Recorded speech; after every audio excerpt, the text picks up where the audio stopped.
Welcome to Conversations with Buddy, coming to you live from the Rec Podcast recording studio here in Kaiser, Oregon. I'm excited to introduce you to my guest today, Scott.Wiegal. Real quick, the goal of this podcast is to allow everyday people to share their story and impact you with their lives. So, Scott, welcome. Thanks for having me. Dude, thanks for coming, man. This is awesome. Thinking back, you and I have known each other for probably 15 years? Yeah, 14, 15. Yeah. It was right after 2008, so 14. Right after 2008. Yeah. Okay. And I knew you as a guy who was in his 20s. Now you're in your late 30s, which boggles my mind because I still think you're a guy in your late 20s. Now, we've met for a million times. Yep. But I think I knew you before you got married, or right when you got married. I had just gotten married and didn't have any of my 3 daughters yet. And I love your Facebook post. You're a girl dad. Girl dad. Hashtag girl dad. You and I can relate there, but we can. Tell me about being a girl dad. That's really awesome. Man, just now I've discovered, so my oldest one's 12. She's in 7th grade and going to a different school than the other two. And the commute to school, she just said yesterday, she goes, "Dad, I'm really enjoying that drive time with you." So it's just getting that slow time. The other day, we were coming back, from one of her volleyball games, an hour away. And for the full hour, we just drove in silence, and she wanted a little tea or something, so we got that. And then she saw a big bag of sunflower pickle-flavored sunflower seeds. And for an hour, we just ate those, and she was trying to teach me some silly song, and just an hour of silence, no music or anything. And that was just this week. So the more I've learning to slow down and just listen to them and enjoy them doing themselves, man, that's the good stuff. So how long did it take you to figure that out, to just kind of slow down, let the silence allow them to speak? Because I think sometimes as dads, we want to inject all this wisdom and experience, and then our kids are like, I don't really want to hear that. But you allowing your daughters to talk, I mean, what is that like? I'm still guilty of preaching too much, for sure.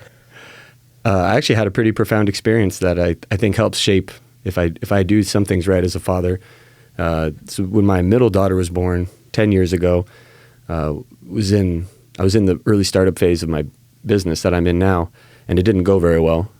And I was having to spend lots and lots of time at it, just all my time. And I really don't actually have very clear memories of my middle daughter as a baby, because I was out working all the time. Interesting. And I don't really know how many years into it I became aware of that. But once I became aware of that, that was a game changer for me, where I've always made it a priority to not have the phone on if I'm at home, or just to sit in the car and eat sunflower seeds with them or whatever, because I have a blank space that's really painful. You know, that's a lesson right there. We could actually just stop the podcast and really just make that the message. Turn off our phones. Be present.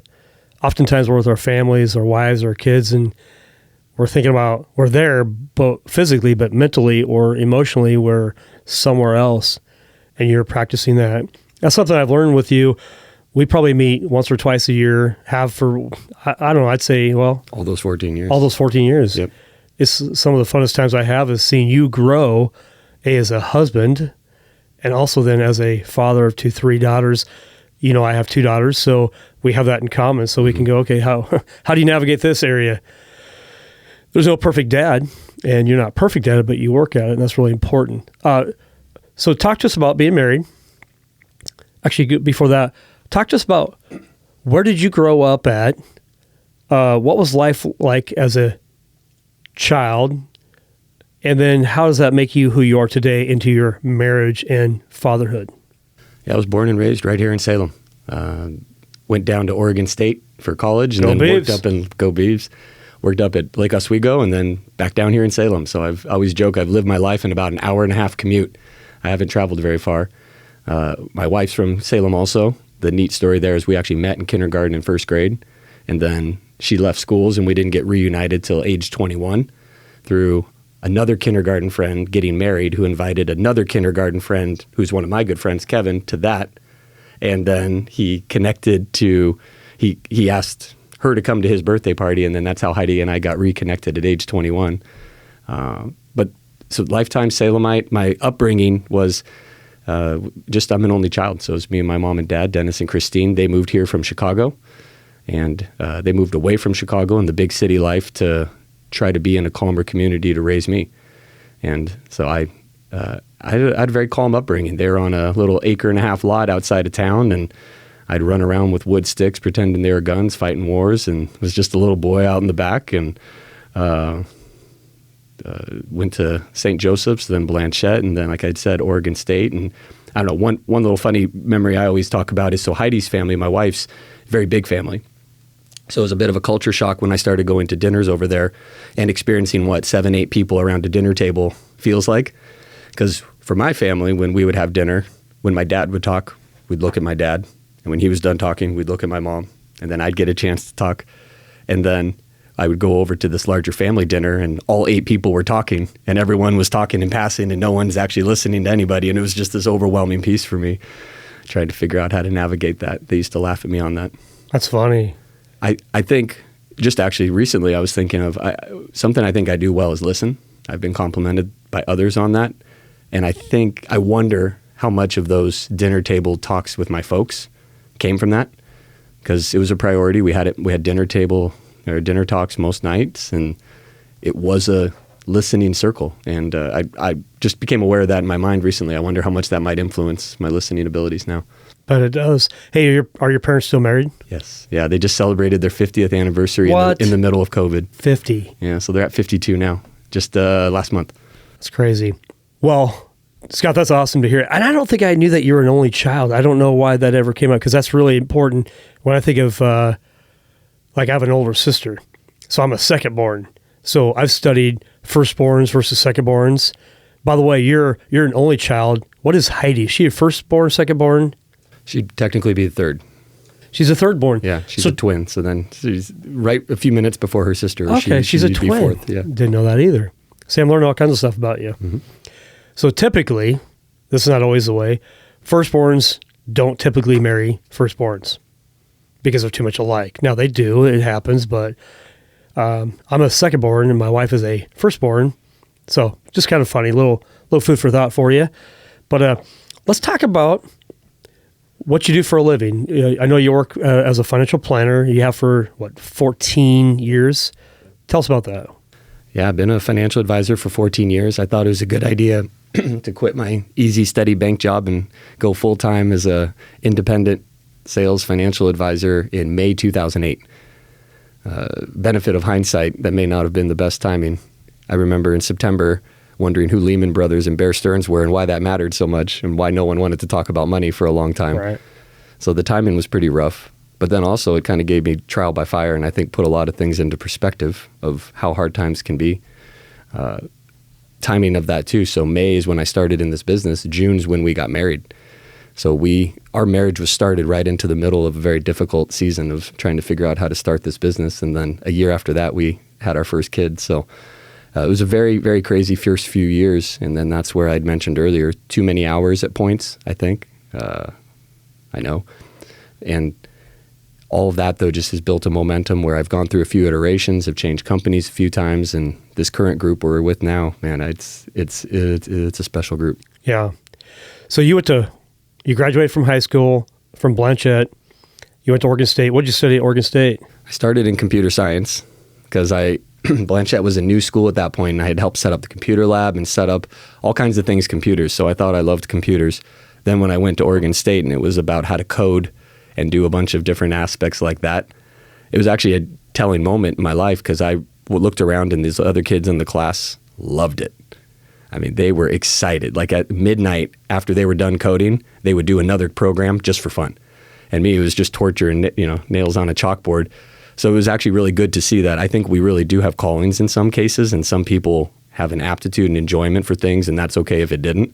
So I moved away from computer science, took just kind of a year floating, and then wound up in business, and then specifically with finance and economics.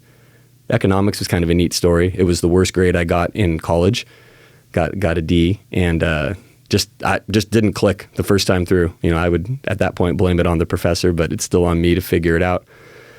So it was kind of funny where I think there was almost a chip on my shoulder where I turned around after that bad grade in economics. I didn't have to get my minor in that, but I think there was almost this chip on the shoulder because of being embarrassed about how bad that went. It was like, I'm gonna double down and show I can really do this. So you have some fire in you. It sounds like you like a challenge. And if you're in the financial world, you talk about Lehman Brothers in 2008. If you survive that, hey, you got married the same year of 2008, hindsight's 2020, but you survived. You are a fighter. You have to be to have lived through that. And by the way, we're kind of going through something similar right now. So let's just talk about current events right now. What is your thoughts on the state of the market as a financial advisor advising people? What are you telling them? Mm-hmm. The biggest thing people are asking when they call is they just want reassurance and confidence. I think most people understand at some level that everything's going bad in the markets across all of them. So I haven't really had anyone blaming why are you doing this, but just they're calling and saying, tell me it'll be okay. Tell me this was in the plan. And that's something that we've started telling people is it's really hard that we're going through this now. But when we talked a few years ago and we said where we were going to go, we didn't know when this was going to happen, but we knew something like this was going to happen along the way. So this is in there. This is calculated. And unless your plans have changed, we need to stick with the same plan and weather through this. And you can see people's body language change. We had some folks just come in yesterday, this couple, and arms crossed, didn't want to be there, just so tired and upset of seeing their statements just going down, down, down, and being able to talk with us and us explain, again, some of what I just said and talking about even just acknowledging, because if anybody claims to know what's going to happen next, the reason the markets are going so poorly this year is no one thought the Federal Reserve would let this get away from them. They kept thinking that they would get ahead of it, and they keep throwing in the towel and saying, oops, we need to do more. Oops, we need to do more. And every time they're doing that, that's where you're seeing these corrections happen. But being able to at least explain what's happened, but not trying to guess at what's going to happen next. They left different. We were talking about fall like you and I were, and whether they like fall and summer more. And you can see people's tonality change once they just get told that it'll be okay. Yeah. Well, you set people on a journey. I recently listened to Michael Saylor. He's a big crypto guy. And whether you like crypto or not, he's a pretty smart guy. But he goes, if somebody gets involved in an investment, whether it's crypto or your financial planner's plan, you don't do it for a year or a week. You have a plan to do it for 10 years and 20 years. So nobody gets wealthy overnight. Nobody gets wealthy in a year. So if you're on that journey and you have a plan that's long-term for 10 years, well, then you kind of already know what to expect. There are up markets and there are down markets, but there are more up markets than down markets. Just part of the journey. Yep. And just reminding people that that's probably, I think that's what I was reminded of. It's just a season, and this too shall pass. And like it did in 2008, I remember 2001 when I was in the industry I'm in, interest rates went to 8.5 on a 30-year loan, and from like 6.5. Now we've been in the market where rates are in the 3s, and now they're up to 7. So it's an interesting time, yes. But this too shall pass, and just stay the course. So, all right. So you've been married for, you said 14 years. Mm-hmm. You have 3 daughters. You've done some vacationing, and if I remember right, you go to the same place every summer. Around Christmas. Around Christmas. Yeah. All right. I want to hear about that. It's a fun story, how it started. But so the end part is, so we've gone the week before Christmas to somewhere near Sun River. It was Eagle Crest a couple years, but somewhere around Sun River the week before. And that's just became our family routine. How it started is really neat. It would have been, actually my middle daughter's 7 and she was a baby. So 7 years ago is when it started. We went to the older two's school's auction. And this was, again, we were at a point we didn't have much money. So I think we only went to the auction because someone invited us to sit at their table for free. Otherwise, we probably wouldn't have paid to go. And we didn't even talk about a budget of what we would spend. It was just a given. We weren't going to spend anything. And so we were watching everyone else bid, and we were just having fun with socializing, having a good meal. And then during the live auction, they had, what loosely in my memory was, this was like the 1st of December, and it said December 17th, there's a week in Eagle Crest. So it's not any week, it's in 2 weeks, you have to be there. And I think because of how sudden it was, no one else bid on it. And so it started at some reasonable number, and they dropped it, and they dropped it. And then it seriously went down to like $150 for a week. And just without even thinking, my hand just raised. Heidi's eyes get really big because she hadn't quite tracked the same dynamics of what were going on. She just saw me bidding all of a sudden on a week in Eagle Crest. I was like, it's $150. Like, we can return cans or something. We'll figure this out. And then someone else bid just a little bit, but we got it for just next to nothing. And so then as we leave, my family didn't, when I grew up, because they'd come from Chicago, we hadn't gone to Central Oregon more than once for a soccer tournament. So as we leave, I literally looked at Heidi and was like, where's Eagle Crest? That's funny. We got it. Now we need to figure out how to get there. But it was probably at that point, so 7 years into our marriage, I think it was the first week we had taken off. So more than Eagle Crest and more than Central Oregon, more than the snow, more than Christmas, more than any of that, it was the first time that I think her and I had actually just slowed down for a full week together with these babies that we had. At that point, we would have had a 5 and 2-year-old, 3-year-old, and then this 1-year-old. So the significance of it was so big that the next year we figured out, or we said, how do we make this happen again? It's a great question. So you guys made it a tradition to do this every single year. Yep. Wow. So you're creating memories with your wife and your daughters. You recently went, and like a lot of people, they go on vacation, but they might be thinking about work. How are you on vacation? Better now. Definitely. Is that from your wife, or is that what you think? I think she agrees. Well, I definitely, we could ask her, but I just don't even bring my computer sometimes anymore. I won't go into the details of it, but my team now handles that. So if a call comes in, even if they need my opinion, I tell them, and then they know what to do with it. So I just don't need the technology to execute on it. So cool. So I'm able to leave that. Yeah. Funny story. I cheated 2 years ago and brought my computer, and 2 days in, it just died. I was sitting there and it just went black, and something happened. Like when we got back to town, back to civilization later, the computer had just crashed and died. So I think the spirit didn't want me to work, and just literally my computer got zapped about 2 days in. And it's like, funny. Okay, I guess I don't get to work on this one. But perfect. It's sincerely only in more recent years. Yeah. And we would even do experiments of where, I would argue I had to. I literally couldn't when I didn't have people around me to fill in while I was gone. So we would create a tempo more of like I would work for 2 hours in the morning or something, just to take the edge off of the ever-mounting emails and calls and everything.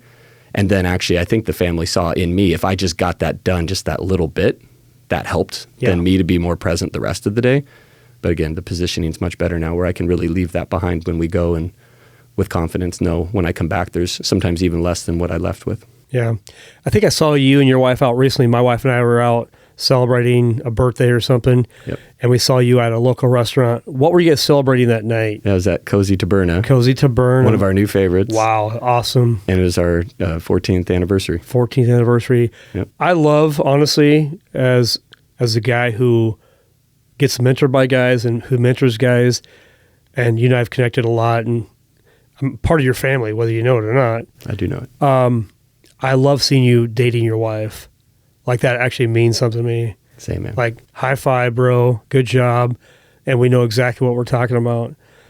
So you guys celebrated 14 years. What's that mean to your wife? You taking her out in the town and doing that? Well, I'll answer, but real quick too. So we moved earlier this year, but previously I lived near you. And something I liked was I would drive by and I'd see you and your wife on your walks. That's funny. I wouldn't honk and yell or anything, but I would just notice that you two were out walking in an evening. So that hit me. It sounds like maybe the date night hit you. Yeah, exactly. We always need to get even better at it. We're doing some date nights now, and we do sometimes away. We're trying to schedule maybe a night away this month even. So we're always trying to improve on it. The busyness of 3 kids and school and just everything is really difficult you need to be intentional. It's not going to just happen. We're getting to dabble with now, the 12-year-old's old enough and responsible enough. So like we may just go head down the hill in West Salem, not too far. We had an earthquake this morning in case an earthquake takes the bridge out, so we can't get back to him or something. Right. But we'll just go somewhere close, and even just starting to dabble with some little outings or go walk to get the mail by ourselves. And but we had a pretty good rhythm over the summer, and then school season has come roaring back in, where right now that's something that's actively being discussed by us. Like, how do we get better at that, or how do we re-implement that? Right. That's awesome. What, for me, another piece, I guess, as I think about your question, what I've gotten better at is in my business life, I have to be prepared. I have to have an agenda. Everything has to have intention and outcomes and measure. And unfortunately, I brought that to our dates. Whoopsie. We need to talk about goals. And I remember she was like, I don't want to talk about goals. I didn't understand why she didn't, though. So it took a little while to figure through that. And now it's kind of funny. Now we do talk about that more. But it was leaving just space in those times where there doesn't have to be a certain outcome. Yeah. I've heard it before, and so then I've noticed it. Like a real happy place is even just driving in silence with your wife. Maybe you're holding hands and just comfortable being by each other, and you don't have anything specific at that moment to talk about. Well, I think what you kind of alluded to it with your daughter recently. You were coming back from soccer or something, and there was just silence, and you kind of let the natural flow. There was no agenda. And I think as guys, we're driven for agenda. Like, what's the goal? What, and our wives are like, whoa. But they do want to talk about goals and thoughts in their own time. We just have to let that naturally flow. Yes. Because you can't force things. And by the way, when you have expectation with your wife or kids, sometimes that leads to disappointment, I found. So learning to be patient, let it flow naturally, ask a few open-ended questions, get the dialogue going, and then pretty soon you're talking about something I would just say for you.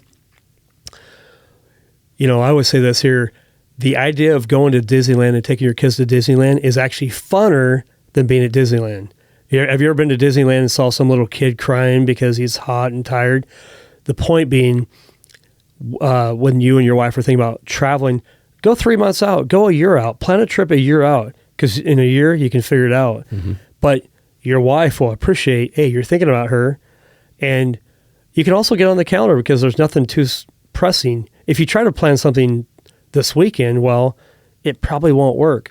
So you may know the verse that like basically, without a vision, the people perish. I would also say without showing your wife or your kids some type of vision or the idea of anticipating a future event, that's actually a lot of fun. So my wife, I can say, hey, where should we go in January? It's just a question. She's like, St. Thomas sounds pretty good. I'm like, all right. Mm-hmm. It's just a question. Yep. But now I've got her on board with going, because I want to go to St. Thomas, but I can't tell her where I want to go. I just kind of let her speak. Does that sound familiar? Yeah, it makes a ton of sense. This year is the first time we've booked the Sun River trip. We talked about that Christmas one. We booked it a few months ago. We usually scramble, and at the very end, what's available, and okay, good, we'll go there. So this time we have a certain place we really like, and we booked it out far enough ahead and got it, and have enjoyed some of that. The kids know we're going, and they bring it up. So they're stoked. I can see that, yeah. That's so cool. This is awesome, man. I love chatting with you and just seeing where you're at. It's good. Okay, so you go, what church you go to? Queen of Peace. Queen of Peace. How long have you been going there?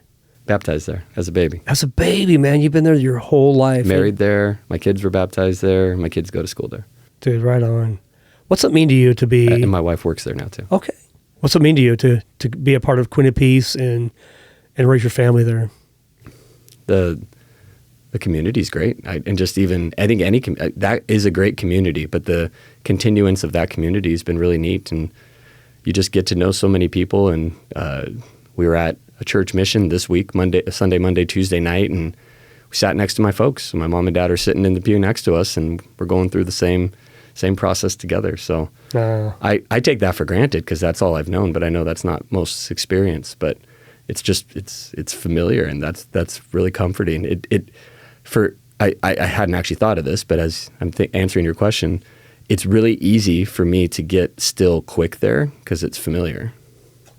The law of familiarity, we can get really comfortable there. I'll just share just a quick story of a friend of mine just went through a divorce recently, and what he would tell you is that he wasn't intentional. Looking back, because hindsight's 20/20, because you definitely use that word intentionality. Mm-hmm. It's a big word that sometimes we miss as guys. But I see you being intentional, but there's also that law of familiarity where you can take things for granted. Mm-hmm. How would you say you get through that and remember how special your parents are, your wife is, and your kids are, and not forget? You ask it again? Yeah, that's a great question. So how does Scott be intentional, and while there's a law of familiarity, how do you stay intentional with your family, your wife, your parents, your wife, and your kids? I'm at my best with intentionality when I leave time for silence. Heidi and the kids usually are going to bed. So by 9 o'clock, I just have that last hour by myself. If I spend it on Instagram or TV or something like that, the next day seems a little busier, a little more out of control, and then those days compound. But if I spend that in just silence or planning out ahead, or that's where I think I can realize where I need to do more intentionality or what that intention might even look like. Another thing that's improved on, it's kind of a parallel to that same question, but I've been noticing recently, intentionality can be that you intentionally show up to be present. I think I always thought intentionality was I had to show up with answers, and trusting more that if it's my business or marriage or kids, I've been doing all those for 12 to 14 years now. Most situations I'll probably have an answer for. And if I let the Spirit guide me in what that answer should be rather than the one I premeditated before the moment, odds are the other one will be the right one, and honestly probably the one that is more needed to be shared by the group. Yeah. How often do you think you let the Spirit guide you and not Scott? I don't know. My math mind tries to come up with like a percentage of time and everything. So I have good seasons and I have weak seasons. I know looking back that the biggest moves in my life, career and family, were all Spirit and weren't me. At that moment, I had a different vote than what wound up happening. When we had all 3 kids, Heidi said, I think we should have a kid. I was like, I don't think we should have a kid or another kid at this moment yet. And she talked me through it, and then we move forward. Or with my business, I had a few different times. This could be a long story. I won't go into it now, but there were a few pivotal moments where a fork in the road came that I didn't want. I didn't want that fork in the road, but it came and I had to pick a way, and my ego knew the way I should go based on what I'd been doing before. But still there was enough friction. I waited to make the decision, and then a few times I had pretty spiritual moments where it was clear I needed to go another way. And now when I look back, it looks like I'm a genius because of how things have played out. But in actuality, a lot of those paths I chose weren't actually the ones I would have chose. Interesting. I know, because we've talked in the past, that it's like you're in South Salem, you're driving downtown, and you Jack in the Box. You pull over to Jack in the Box, and you've done that many times. Just tell a quick story on that one there. It's kind of funny. Yeah. The office I was in was going to change. So I couldn't choose to keep it the same. So I could either go out and do my own thing, or I could follow the group and do the new thing. And my ego wanted to do my thing because this was roughly 7 years in. So I'd put all my own sweat equity in and thought, I know what I'm doing, even though, again, when I look back, I see different now. But I know what I'm doing. I'm going to do it on my own. And so the discernment process was probably one of the more stressful times in my life. I was really stressed. Everyone's been there, so just wherever that is for you, just that's where it is. I can try to describe that more, but really stressed. And one day, go home from work, still discerning on it, and basically went home to hoping Heidi would tell me the answer. And thankfully she didn't. She, throughout that process, said, no, you need to decide. She'd help give me thoughts, but she wouldn't just decide it. But if I'm being real vulnerable and honest, I went into the kitchen and was just hoping she would tell me what to do so I didn't have to decide anymore, but she didn't. So then I turned around and started driving back, turned left by that Trader Joe's over there out south. And as I'm turning left, I'm going by Jack in the Box. The only significance I'll describe more in a moment, but I'd just been wrestling with it. And then just all of a sudden, I just felt a stillness, like it's so much so that it made me feel, it was so different than what I'd been feeling for a few months that it stood out. I was just this absolute calmness. And all of a sudden, I wasn't even asking the question. I wasn't praying or asking for it. I was yelling about it in my head, and it was just do it. And I joke sometimes, I don't know if that was, Nike slipping into my head or what, but that's seriously just do it. And I said, it doesn't make sense. And the answer I got back was, it doesn't have to. And then I asked a lot more questions, and I didn't get any more answers. But I noticed at that moment I was driving by Jack in the Box. The reason that's relevant then is 2 years later, I faced another really difficult decision and was driving to have a really hard conversation where I was going to probably not be the best version of myself and lay out for this person why they were wrong. I had all the arguments, man. They were all written out in a notepad in my phone. And I'm really glad I never had that conversation because I was not asking any questions again. And as I was driving, that same stillness hit me. And it was so shocking. I looked around, and for some reason, I was driving right by that same stupid Jack in the Box. So I don't know what the significance is there, but it's not an endorsement for Jack in the Box either. Yeah. Well, it's cool that you let God work in your life. Is there a Bible verse that comes to mind that you meditate on or think about?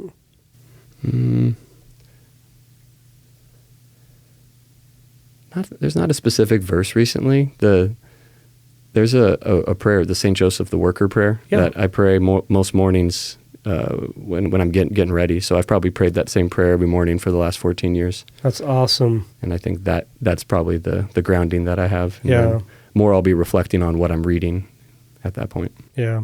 I know you're a reader, and it's awesome.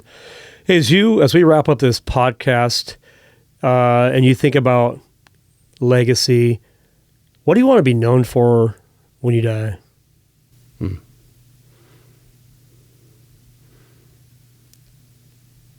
want to be known as being a good family man. I want to be known as a good listener.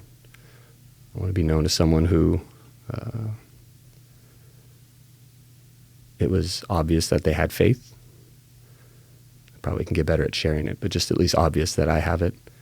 And then just someone that helps impact whatever it is, whether that's business or nonprofit or community or just in a friend coffee talk, someone that just helps make an impact in whatever the other person needs. Yeah. That'd be a pretty good eulogy. That'd be incredible. And quite honestly, you've done that. You've grown, you've showed up. I see you out there in lots of different ways, speaking, and you're not just talking about it, you're actually doing it. And that matters. So I would just encourage you to keep doing what you're doing. Thanks, man. And you make your wife proud. You make your kids proud. Heck, I'm proud to be your friend. So I'll look forward to our next coffee that we have. It's time to get caught up again over coffee. Definitely. If somebody wants to reach out to you and learn more about, well, anything, the way you impact, whether it's married, raising 3 daughters, your financial business, how would somebody contact you to learn more about Scott? I heard you ask your other guests that, and I have overthought that answer. I could give out my work info, but that's not really what I want to lead with here.